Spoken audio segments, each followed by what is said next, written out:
آیت نمبر ہے 22۔ بسم اللہ الرحمن الرحیم۔ الحمد للہ رب العالمین والصلاة والسلام علی سید الانبیاء والمرسلین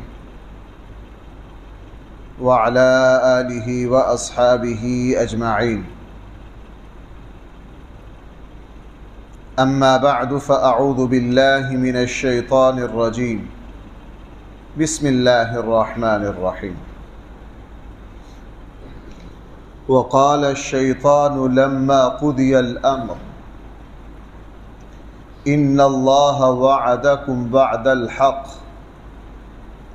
ووعدتکم فأخلفتکم وما كان لي عليكم من سلطان إلا أن دعوتكم فاستجبتم لي فلا تلوموني ولوموا أنفسكم ما أنا بمصرخكم وما أنتم بمصرخي إني كفرت بما أشركتمون من قبل ان الظالمین لهم عذاب علیم۔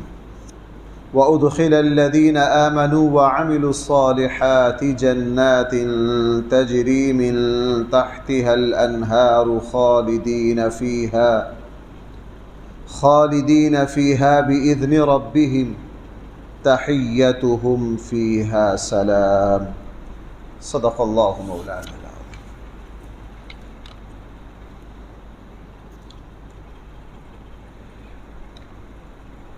پہلی آیت میں قرآن کریم نے ایک بہت عبرتناک ایک مکالمہ ذکر کیا ہے، اور اس سے اندازہ ہوتا ہے کہ شیطان بدبخت دلیل کس غضب کی لا سکتا ہے۔ شیطان نے یہاں ایک ایسی دلیل کا ذکر کیا ہے کہ جو کل قیامت والے دن شیطان کی ماننے والوں کی زبان بند کر دے گا۔ یہ مکالمہ کیا ہے؟ قرآن نے فرمایا لما قضی الامر، کل قیامت والے دن جب سارے فیصلے کر دیے جائیں گے، جنت میں جانے والوں کا فیصلہ بھی ہو جائے گا، جہنم میں جانے والوں کا فیصلہ بھی ہو جائے گا۔ جو لوگ جنت میں جا رہے ہیں نیک عملوں کی وجہ سے، ایمان کی وجہ سے، انبیاء علیہم الصلاۃ والسلام کی سفارش کی وجہ سے، لیکن جو جہنم میں جا رہے ہوں گے وہ کہیں گے کہ اپنے اس گرو کو تو پکڑو جس بدبخت نے جو خود بھی ڈوبا ہے اور ہمیں بھی ساتھ لے ڈوبا ہے۔ تو سارے لوگ شیطان کو تلاش کریں گے۔ جب سارے لوگ اکٹھے ہو کر شیطان کا گھیراؤ کریں گے اور اسے کہیں گے اللہ کے دشمن، تو خود بھی برباد ہوا اور ساتھ ہمیں بھی برباد کیا۔ تو نے دنیا میں ہمیں شیخ چلی والے سبز باغ دکھائے اور ہمیں بھی سیدھی راہ سے ہٹایا۔ اس کی باز پرس کریں گے، اس کو ملامت کریں گے، اس پر لعن طعن کریں گے، تو شیطان وہاں ایک دلیل دے گا جس کا توڑ کسی کے پاس نہیں ہوگا۔ دلیل 100% سچی ہے، کاش انسان کو یہ دلیل دنیا میں سمجھ آ جائے۔ شیطان کہے گا یار مجھے لعن طعن نہ کرو، مجھے ملامت نہ کرو، میری ذرا پہلے بات سن لو۔ اللہ تعالیٰ نے تم سے وعدے کیے، اللہ تعالیٰ نے تم سے کیا کیے؟ وعدے کیے۔ تمہیں جنت دوں گا، یہ کام کرو گے یہ دوں گا، یہ کرو گے یہ دوں گا، نماز پڑھو گے یہ دوں گا۔ تم سے اللہ تعالیٰ نے وعدے کیے کہ نہیں؟ سارے کہیں گے جی بالکل کیے۔ اچھا اگلی بات بتاؤ، اللہ نے جو تم سے وعدے کیے تم اللہ تعالیٰ کو اپنے وعدوں میں سچا سمجھتے تھے یا جھوٹا؟ بھائی کیا مسلمان، کیا ہندو، کیا عیسائی، کیا یہودی، انسانیت کا اکثر حصہ ہمیشہ اللہ کو مانتا ہے؟ کیوں جی ایسا ہے یا نہیں؟ سب اللہ کو، عیسائی اللہ کو مانتے ہیں، یہودی اللہ کو مانتے ہیں، سکھ مانتے ہیں، ہندو مانتے ہیں، مسلمان مانتے ہیں۔ شیطان کہے گا اللہ نے تم سے وعدہ کیا، مجھے یہ بتاؤ تمہارا عقیدہ اللہ کے وعدوں کے بارے میں کیا ہے؟ تو بھائی ہر مسلمان کا عقیدہ کیا ہے؟ اللہ کے وعدے ہم میرے اور آپ کے ساتھ جتنے بھی ہیں وہ 100% کیا ہیں؟ سچے۔ شیطان کہے گا جناب میں نے بھی تم سے وعدے کیے، میں نے تمہیں شیخ چلی والے سبز باغ دکھائے، لالچ دی، ہرس تمہارے اندر طرح طرح کی خواہشات پیدا کی، تمہیں بہت کچھ دکھایا۔ ایسے ہی ہے جی، سب کہیں گے ایسا ہی ہے۔ شیطان آگے پوچھے گا تم سب کو پتا تھا کہ میں اپنے وعدوں میں سچا ہوں کہ جھوٹا؟ کیوں بھائی ہر کوئی کیا کہتا ہے؟ شیطان جو ہے یہ مکار ہے۔ وَمَا يَعِدُهُمُ الشَّيْطَانُ إِلَّا غُرُورًا، شیطان کے جتنے وعدے ہیں وہ دھوکے۔ 5ویں پارے میں قرآن کہہ رہا ہے شیطان کا ایک مکالمہ وَلَأُضِلَّنَّهُمْ، میں نے تمہیں گمراہ کیا، وَلَأُمَنِّيَنَّهُمْ، میں نے تمہیں بڑی بڑی آرزویں، بڑی بڑی تمنائیں، وَلَأُمَنِّيَنَّهُمْ فَلَيُبَتِّكُنَّ آذَانَ الْأَنْعَامِ وَلَآمُرَنَّهُمْ فَلَيُغَيِّرُنَّ خَلْقَ اللَّهِ، میں نے تمہیں شرک کا سبق پڑھایا، تم نے پڑھ لیا۔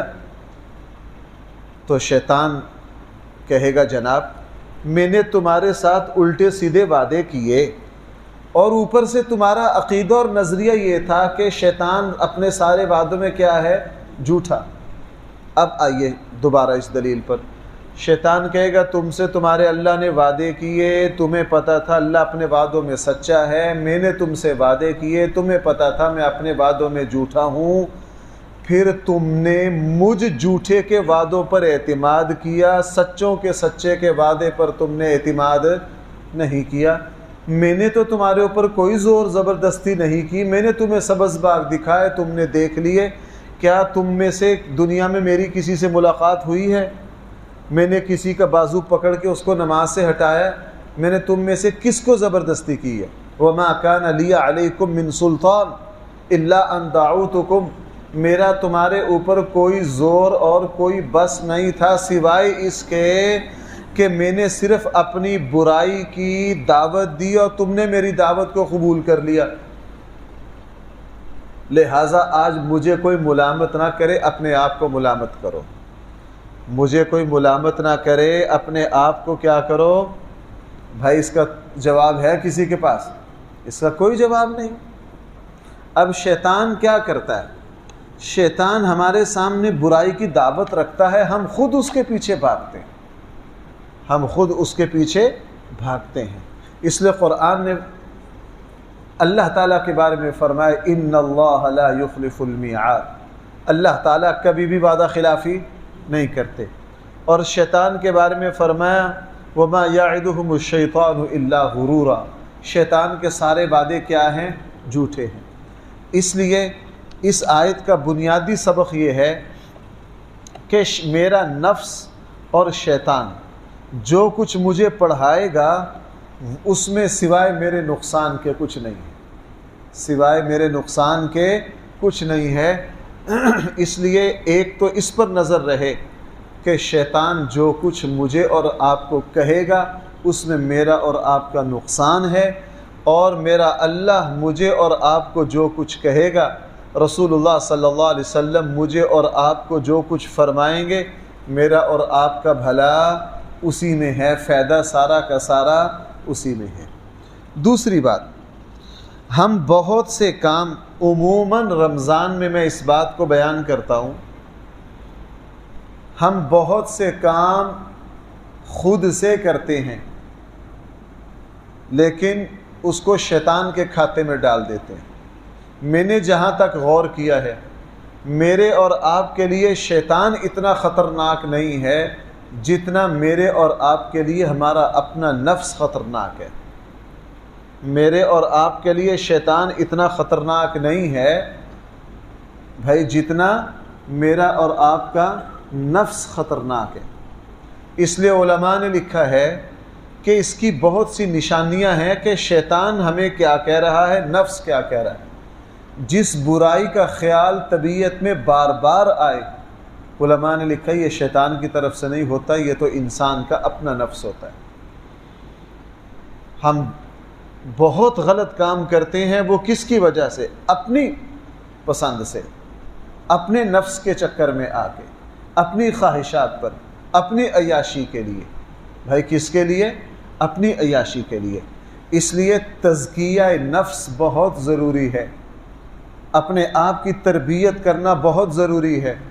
اگر اپنی تربیت نہ ہو تو انسان کسی اور کی تربیت نہیں کر سکتا۔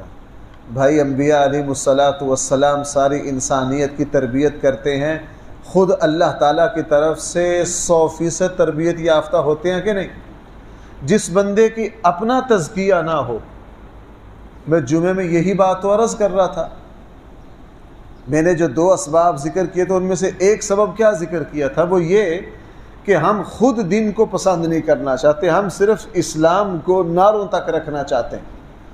ہم اسلام کو بھائی کہاں تک رکھنا چاہتے ہیں؟ زندہ باد تک رکھنا چاہتے ہیں۔ خود اپنے عمل میں اسلام نہیں ہے، خود اپنے عمل میں۔ آپ حضرات نے بھائی ڈاکٹر حمید اللہ رحمہ اللہ کا نام سنا ہوا ہے؟ پاکستان کے بہت بڑے محقق ہوئے ڈاکٹر حمید اللہ، یورپ میں رہے، جرمن وغیرہ متعصب ملکوں میں رہے۔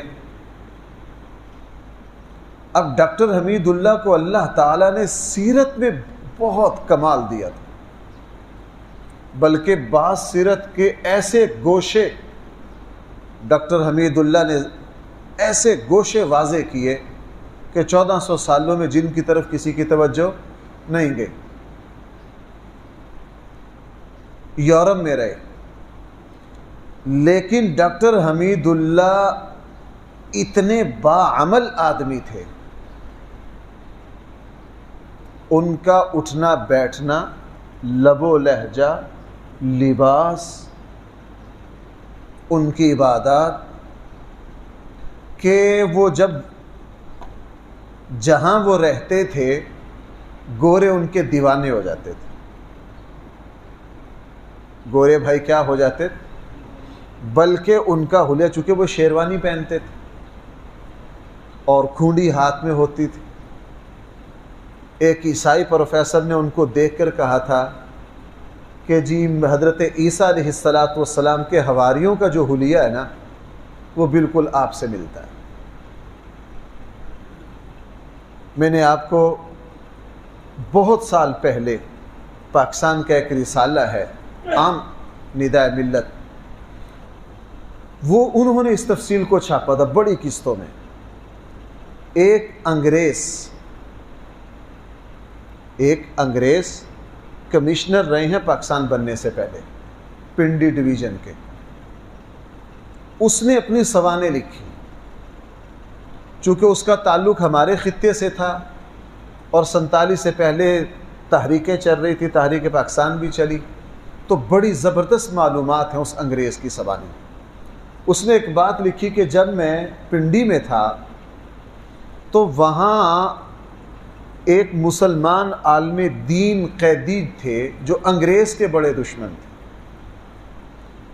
اس نے بڑی تفصیل لکھی ہے کہ میں نے اس قیدی کو اپنی طرف مائل کرنے کی بڑی کوشش کی، وہ ہم انگریزوں سے اتنی نفرت کرتے تھے کہ دیکھنا بھی پسند نہیں کرتے، ساری لکھی۔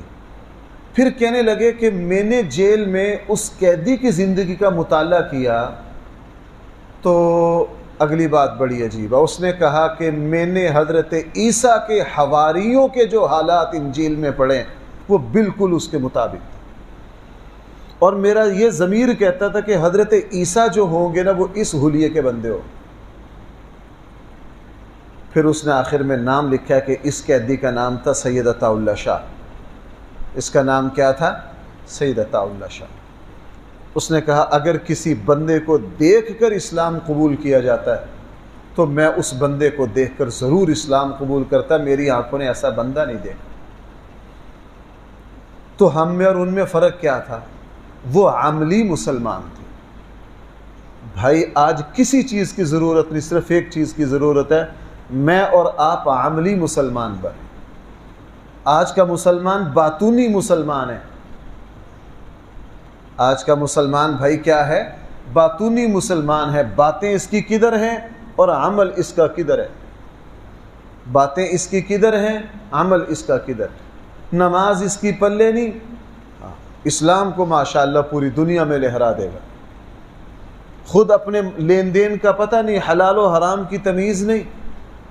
بھائی جس بندے کو خود تیرنا نہیں آتا وہ کسی دوسرے کو تیراکی سکھا لے گا؟ سوال ہی پیدا نہیں ہوتا۔ رسول اکرم صلی اللہ علیہ وسلم نے اپنے صحابہ میں کیا چیز پیدا کی؟ صحابہ اکرام 100% رسول اکرم صلی اللہ علیہ وسلم کے نقش قدم پر چلتے، وہ عملی مسلمان تھے۔ میں نے بھائیوں یہ دیکھا ہے، جو مسلمان باعمل ہوگا وہ اس زمانے میں روشنی کا چراغ ہے، وہ جہاں بھی جائے گا، وہ جہاں بھی جائے گا۔ میں ہمارے نوجوان علماء مدرسوں سے فارغ ہوتے ہیں، ہم سے ملتے ہیں، ہمارے شاگرد ہیں، جو کوئی نصیحت کیجئے، ہم انہیں کہتے ہیں یار باعمل بنو۔ کیا بنو؟ جو شخص عالم دین باعمل ہوگا اللہ تعالیٰ اس سے روشنی پھیلائے گی، ہدایت پھیلے گی، اس سے خیر پھیلے گی، اس سے خیر۔ میں نے زندگی میں ایسا عالم دین نہیں دیکھا جو باعمل ہو اور پورے معاشرے پر اس کی برکت نہ ہو، پورے معاشرے پر اس کی برکت نہ ہو۔ میں نے عام مسلمانوں میں کوئی ایسا شخص نہیں دیکھا جو باعمل ہو، اس کی وجہ سے لوگوں کو دین کی طرف دعوت نہ ملی ہو، خیر نہ ملی ہو۔ باعمل مسلمان ان پڑھ بھی ہو، عالم دین ہونا کوئی ضروری نہیں، عام مسلمان باعمل ہو، وہ بھی اپنی زندگی میں بڑے بندوں کو سیدھی راہ پہ چڑھا جاتا ہے۔ تو اصل چیز ہے عملیت۔ بہرحال اب ذرا اس کا ترجمہ دیکھیے شیطان کیا کہہ رہا ہے۔ وقال الشیطان، شیطان کہے گا کب؟ لما قضی الامر، جب فیصلہ کر دیا جائے گا۔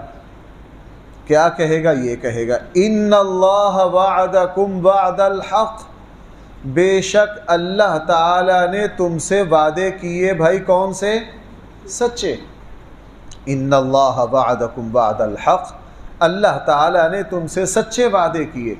اس لیے حدیث میں صحیح مسلم میں وہ روایت ہے، جنت میں جا کے اللہ تعالیٰ کی جب اللہ تعالیٰ اہل جنت کو اپنا دیدار کروائیں گے، اس میں اللہ تعالیٰ جو گفتگو فرمائیں گے اس میں یہ بھی پوچھیں گے اے میرے بندو، میں نے اپنے نبیوں کے ذریعے، اپنے کتابوں کے ذریعے تم سے جو وعدے کیے تھے وہ پورے کر دیے کہ نہیں؟ تو بھائی سارے جنتی کیا کہیں گے؟ اے میرے اللہ پورے ہی نہیں کیے، آپ نے تو اپنے وعدوں سے بڑھ کر ہمیں عطا فرمائے۔ آگے شیطان کہہ رہا ہے وَوَعَدْتُكُمْ، میں نے بھی تم سے وعدے کیے، فَأَخْلَفْتُكُمْ، اور تم سے وعدہ خلافی کی۔ میں نے بھی تم سے وعدے کیے اور میں نے بھائی کیا کیا؟ وعدہ خلافی کی۔ وَمَا كَانَ لِيَ عَلَيْكُمْ مِنْ سُلْطَانٍ، میرے لیے تمہارے اوپر کوئی زور زبردستی نہیں تھی، إِلَّا أَن دَعَوْتُكُمْ، صرف اتنا میرا اختیار تھا کہ میں نے اپنی دعوت تمہارے سامنے پیش کی، فَاسْتَجَبْتُمْ لِي، تم نے میری دعوت کو قبول کر لیا۔ بھائی ترجمے سے یہ بات سمجھ آ رہی ہے کہ نہیں جو میں نے عرض کی ہے؟ بالکل واضح ہے۔ آگے شیطان کہے گا فَلَا تَلُومُونِي، مجھے ملامت نہ کرو، مجھے برا بھلا نہ کہو، مجھے گالیاں نہ دو، مجھے لان تان نہ کرو۔ وَلُومُوا أَنفُسَكُمْ، اپنے آپ کو ملامت کرو۔ کیا کرو بھائی؟ اپنے آپ کو ملامت کرو۔